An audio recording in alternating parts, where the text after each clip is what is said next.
Hi everyone, I'm Ronan Farrow. I'm Secretary of State Hillary Clinton's Special Advisor on Youth Issues and the head of our Youth Issues Office at the State Department. I want to thank all of you for submitting questions to the U.S. Embassy here in Tel Aviv, Israel, and for submitting questions to YaLa, one of the organizations that's really pushing the envelope to unite young Israelis and Palestinians online and unite all young people who are committed to a broader Middle East peace. I just got done with a productive conversation with them, and I'm looking forward to working with them and hearing more of your opinions for all of you who are united for these important goals. One of the first questions we got was from Magnus Frank. I want to thank him for submitting that. Magnus says, how will the international community answer the population threat, which has thrown many countries into a demographic spiral of death, where half the population is under 18? Well, first of all, I'd say, I think it's a little more nuanced. So for sure, you're right to say that it's a threat. But it's not just a threat, it's also an opportunity. I've traveled the world talking to young people, and I've worked with United States embassies all around the world to champion programming that taps into the potential of young people for tremendous good.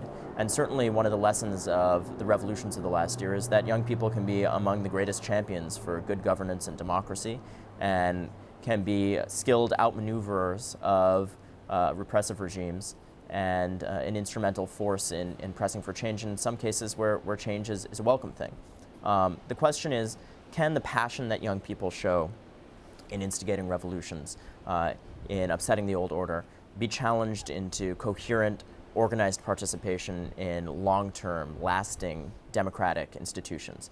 And that means not only participation in stable and transparent governments, but also participation in civil society institutions that can strengthen those governments, that can continue to call for accountability and respect human rights, women's rights, and make sure that minorities and different ethnic groups are at the table. Next, we have a question from Anita Robenchop.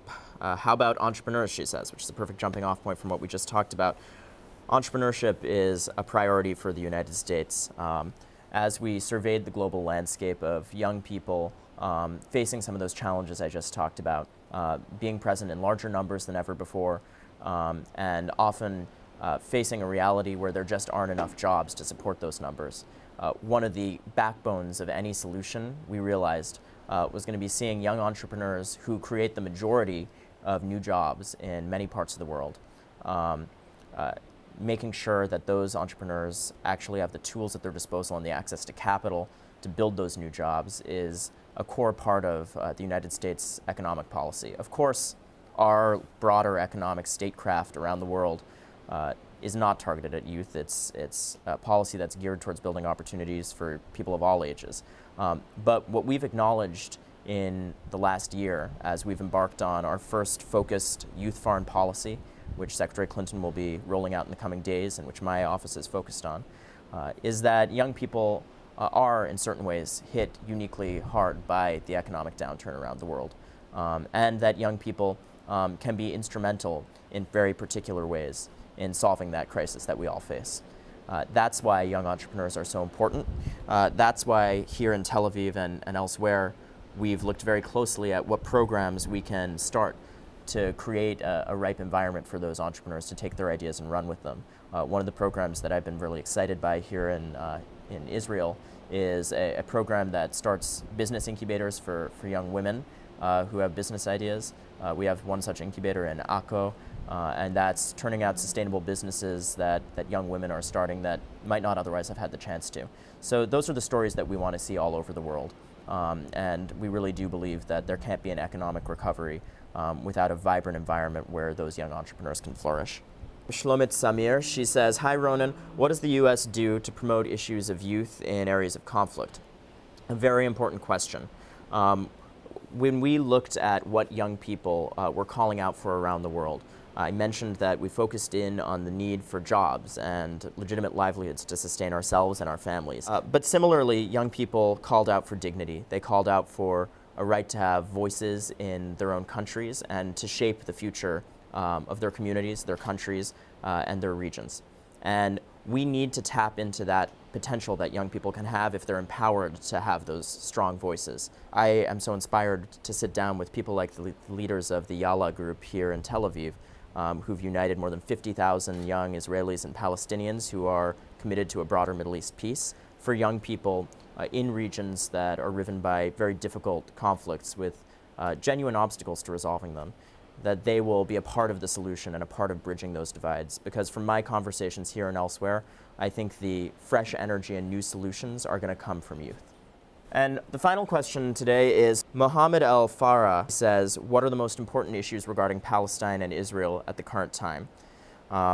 Good question, Mohammed, and obviously one that is very much on my mind now, talking to all different sectors of civil society here in Tel Aviv. It's something that the United States has spoken out loudly and clearly about. You know, we feel it's important that all parties get back to the table and continue to press for a two-state solution that observes prior agreements, that is peaceful and respects a broader peace in the region. We want to make sure that young people are a part of that solution. And one important related question to the one you asked is, how can young people be involved in making sure that those important issues are confronted in a productive way? And that's why online platforms that unite people who often can't interact face-to-face in these settings can be so important. And I really do have great hope for YaLa and programs like it. I really do believe that those can make a dent in some of these very difficult settings. So for those of you who are already part of those communities, I want to thank you for the work that you're doing to advance dialogue.